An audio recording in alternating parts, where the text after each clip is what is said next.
महाराष्ट्रात जमीन मोजणी आता ई-मोजणी प्रणालीद्वारे ऑनलाईन पद्धतीने 30 दिवसांच्या आत पूर्ण केली जाते. भूमी अभिलेख विभागाच्या अधिकृत वेबसाईटवरून हद्द कायम, पोट हिस्सा किंवा इतर मोजणीसाठी अर्ज करता येतो. मोजणीसाठी फी ऑनलाईन भरावी लागते आणि तातडीच्या मोजणीची सुविधाही उपलब्ध आहे.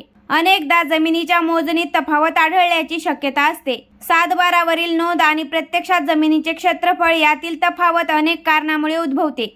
अशा वेळी काय करायचं हे समजून घेऊयात. तर एक उदाहरण पाहूयात. 2017 मध्ये मोजणी करून प्रमोद व अशोक गबने या भावांच्या शेतीचा पोट हिस्सा निश्चित केला होता. दरम्यान त्याच्या शेताशेजारील शेतकरी अनिल भुरे यांनी राजकुमार चौधरी यांना 26 जुलै 2022 ला शेती विकली. 7 नोव्हेंबर 2024 ला शेतीचे मोजमाप केले असता प्रमोद गबने यांच्या शेतात 15 फूट हद्द निघाली. त्यानंतर 5 डिसेंबर 2025 ला फेरमोजणी केली. यावेळी अशोकच्या जमिनीची हद्द पूर्वीसारखीच निघाली, पण प्रमोदच्या जमिनीची हद्द चौधरी यांच्या शेतात काढण्यात आली. त्यामुळे पुन्हा 5 जानेवारी 2026 ला फेरमोजणी केली. यात ती जमीन प्रमोद गबने यांच्या हद्दीत असल्याचे मोजमापात आले. या मोजणीवर चौधरी यांनी 31 जानेवारी 2026 ला आक्षेप घेतला.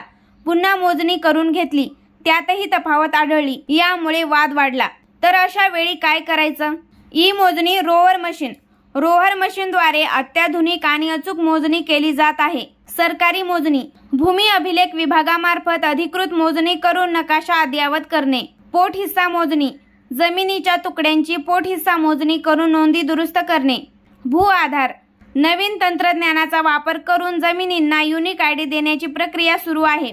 तफावत आढळल्यास शेतकरी भूमी अभिलेख विभागाकडे रीतसर अर्ज करून आणि फी भरून जमिनीची हद्द कायम मोजणी करून घेऊ शकतात.